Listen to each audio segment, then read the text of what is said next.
It is Queest Day, and the two of you are kind of keeping out the way with what is happening above.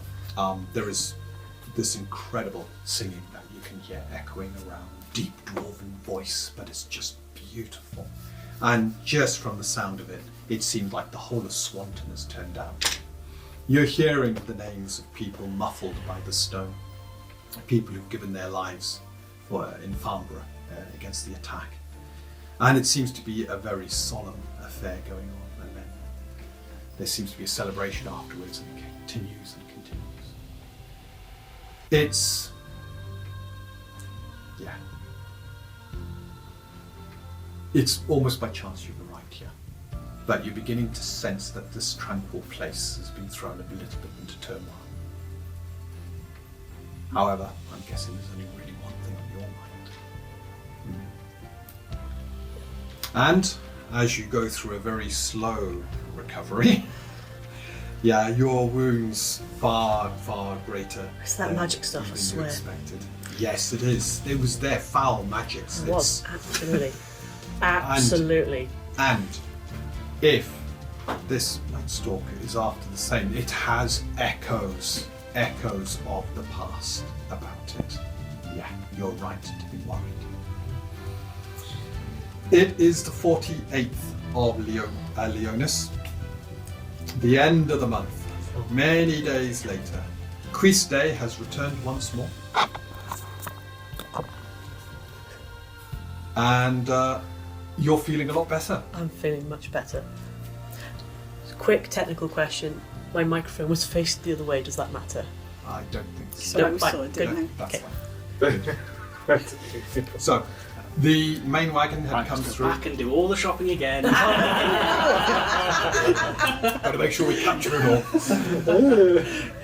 The main wagons had come through at the right time. So Rhea gave her farewells and took Bye, Rhea. Bye, Xander. Katea. Kate with her. But now it's the long wait to see, because it's I think it's about 12 days for it to get all the way up to harbour, and then they've got to digest it. So it's probably a month before harbour's even going to return. However, it has left you Galid with the task of selecting one of the acolytes to take over the running of the bastion whilst you're away. Did you have any in mind? I can give him a pep talk, we can know it.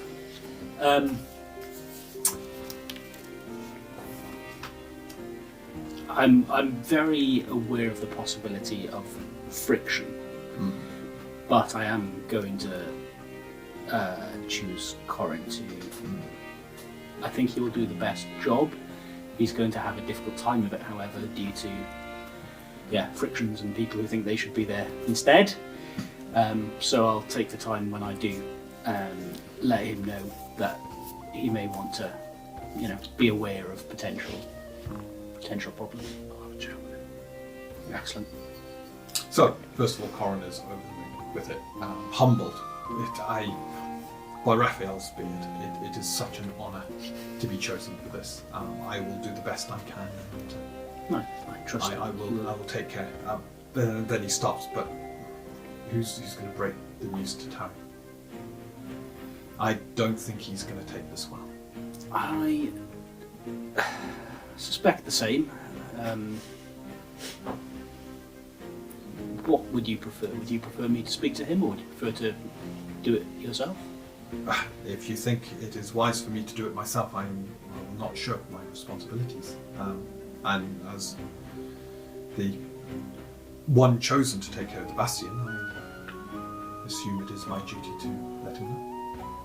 I will do that. That's probably for the best before I make the formal announcement to all of the acolytes. And I will then need to go through the rituals with you to transfer the. I understand. And with that, Corin does spend some time with Tarry.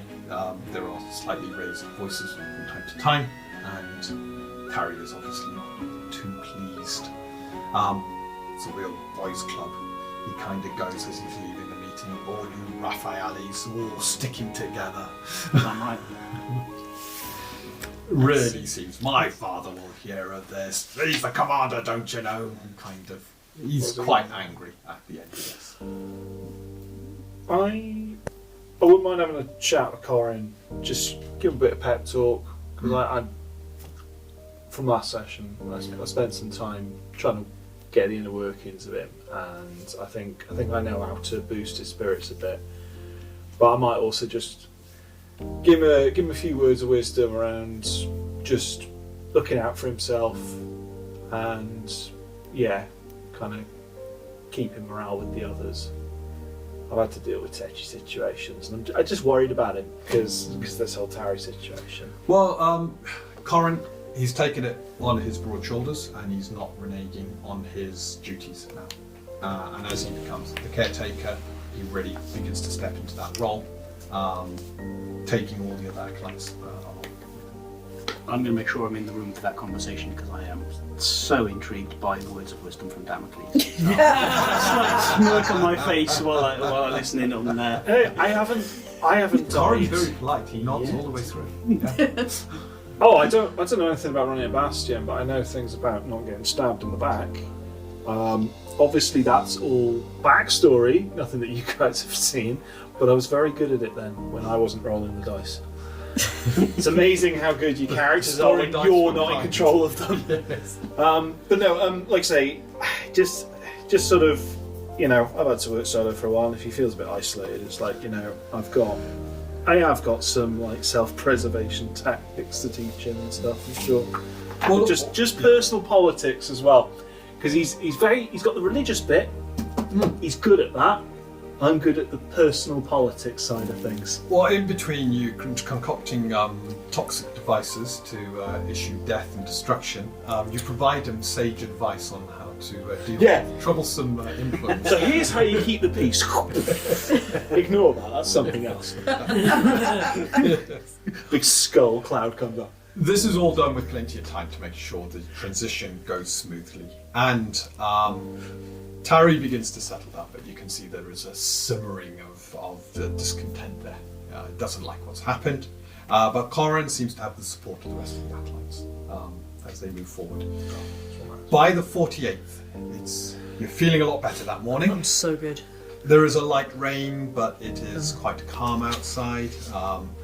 You're now heading from early summer into mid-late summer, so the weather's going to start to really clear up. But I slept through the sun. you pretty much did sleep. There was beautiful days across here, but Story of my life. So this is the earliest opportunity you have, should you wish to head to the lumber camp. Glass cannon, you are, aren't you? That's yes, we can. Yep. Yeah, let's go. Okay, with that you head out towards Eastvale, leading via the south And we've got gates. two light horses. Everyone got their food? Yep, Oh, I haven't got any food. you've got your two light horses. I haven't got any food. Can I borrow your suit? No, so I bought for me 22 pennies, and you've got 5 days of fresh rations. Oh, okay. If my math is correct with my 10% discount. Yeah, I'll buy some food. So with a quick stop to get some additional food. Sorry. I have been bedridden, to be fair. You got measured for a kit pack. I was being fed Okay. food. Yeah. Right, so after the quick stop to get some food, what we do is we head on out. Yeah. Let's go.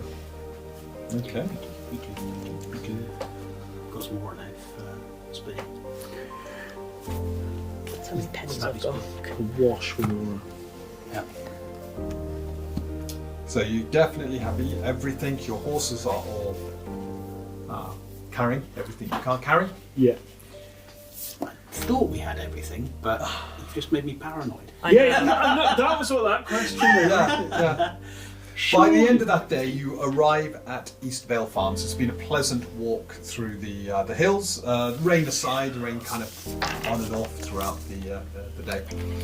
By the time you arrive at Eastvale, the village square is a lot neater than Farnborough. There are a lot more in the way of warehouses around the village square, and indeed you can see that there are 3 wagons that have just pulled in as you're coming in as well. They seem to be heading towards Swanton, and they are just full of lumber.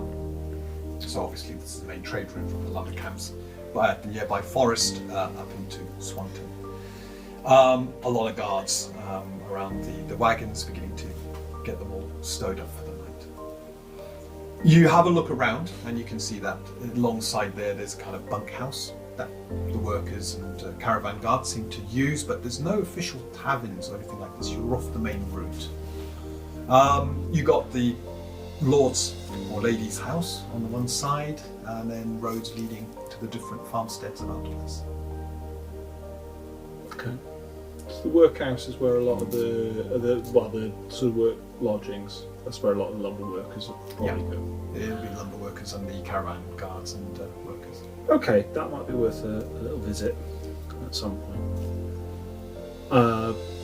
Or maybe we can find out something about this place we're going to. So I'm quite good at finding things out without people knowing I'm finding them out, because we might want to keep the fact going there a secret, but still find out some stuff about it.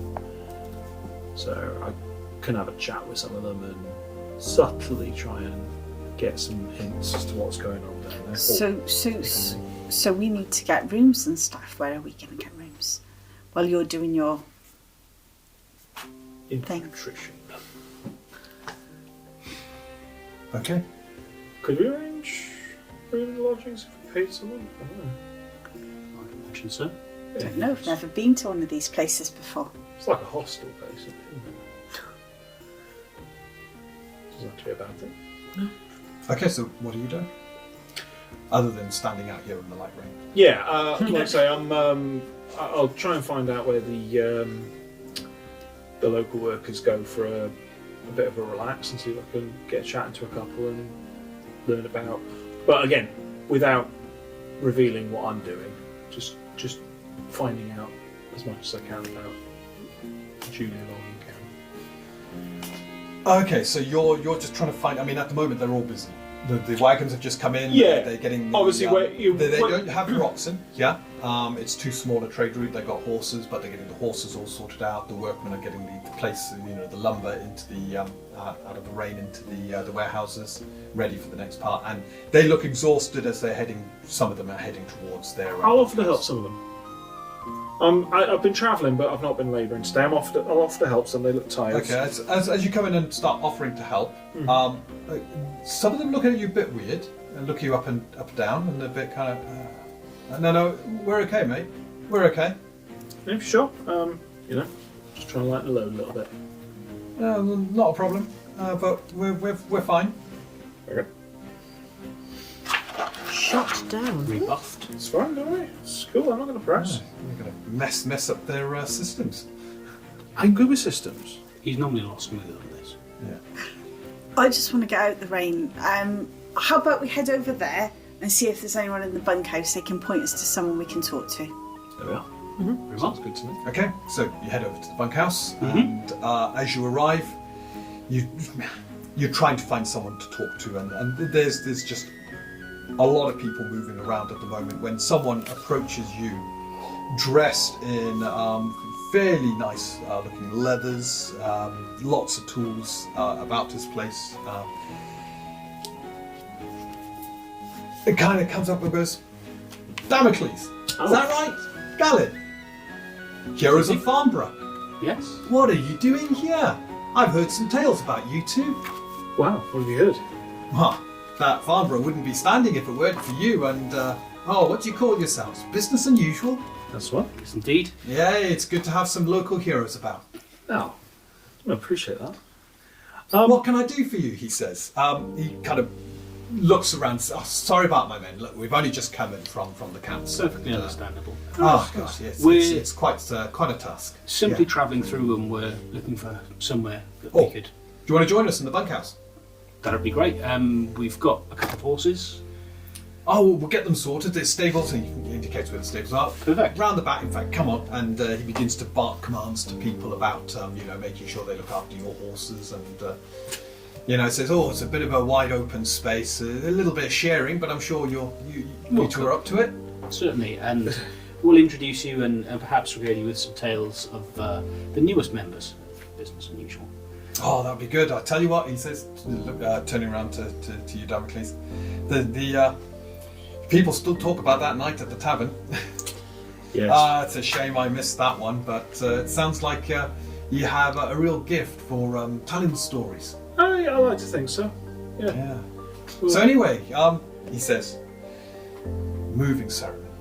Ah, beautiful, beautiful gala. I think those words were touching, and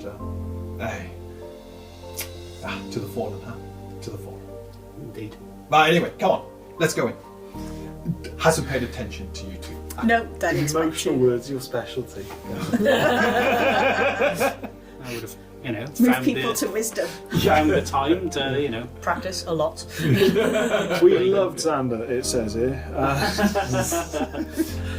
Ridiculous. Oh, quite it is. Yes, indeed.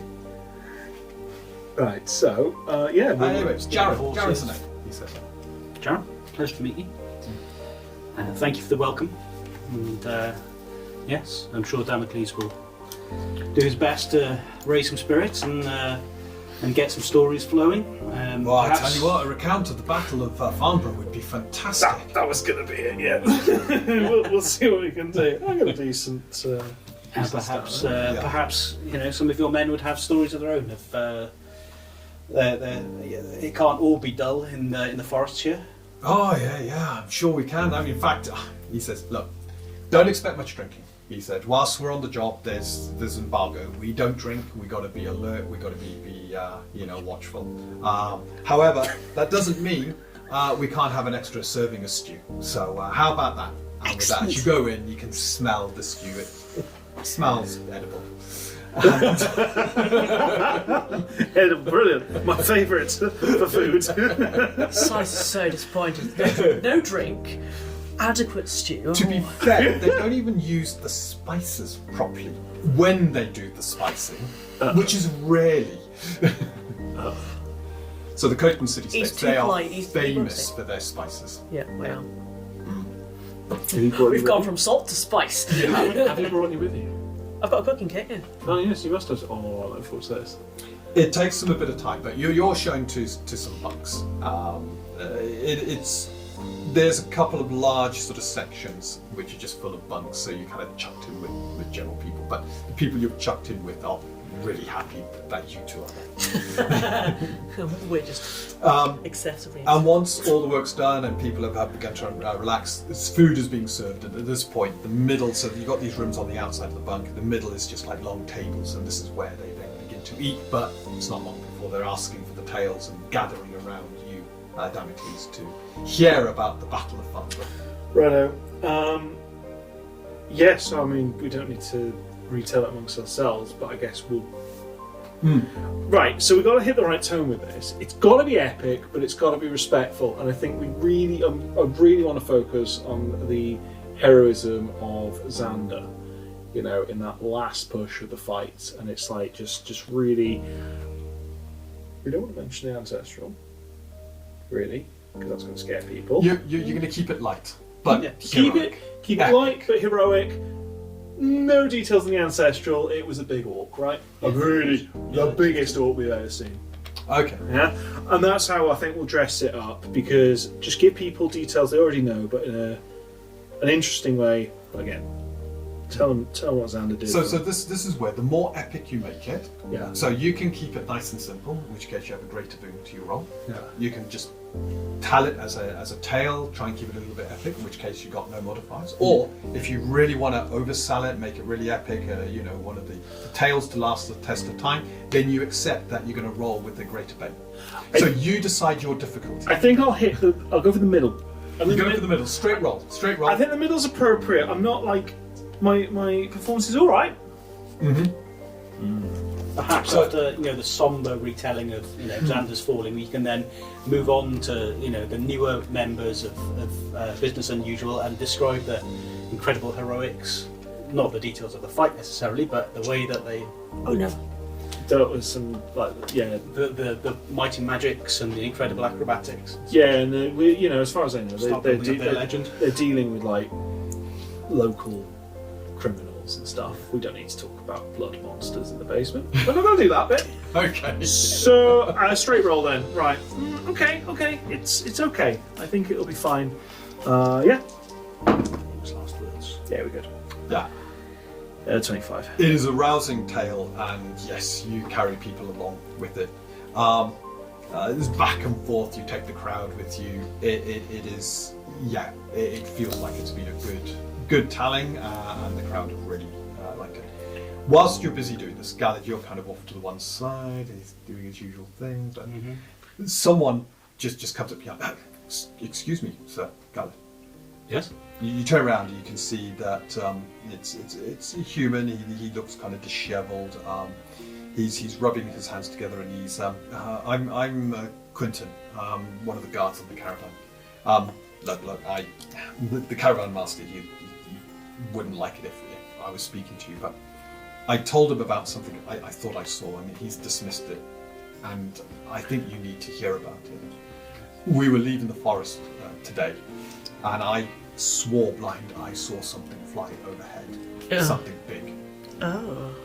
I don't know what it was. At first, it had feathered wings and stuff, but there was something strange. It almost like had this paws, four paws underneath it. He stops and goes, "Look, I've heard rumours of these. It's not a griffin, is it? These things devastate farmlands." Oh I'm man. glad you brought it to our attention. Look, no one else in the caravan saw it. No one believes me. But I swear blind I saw this thing. If for no other reason than, as you say, the devastation that could be caused, it's something that we need to take seriously. Thank you for bringing it to our attention. If you could give us some indication as to where you saw it and the direction it was heading, but we'll be on the He lookout. indicates where it is, so just as you're kind of heading towards the forest, it was round there, not too far from the hills. Thank you. We'll be on guard, and we have other business in the forest, but we'll make sure to. Yes. Thank you. There's such a creature roaming outside of the forest confines, or even within the loggers that are there. We will look into it. Thank you. And with that, you go back to the pleasant evening. Quentin looking relieved now that he's passed on this feeling. Hopefully someone believes him. The evening, however, goes as pleasantly as it can do. The workers are very quick to get to bed. After the telling of your tale, they pretty much straight into their bunks and have to sleep before you Take any information out. They've been working hard. They've got a hard day's I work was ahead of them like- the following day. I was like trying to warm them up, and it's like, we've gone in. It was so warm. You know, they've got a really good idea. Yeah. I think I'm going to bed too. Yeah. Our legend grows. Our knowledge does not. Sorry, that was probably your priority. That's fine. I've learned something interesting this evening. I'll let you all know when we set off tomorrow. Yep.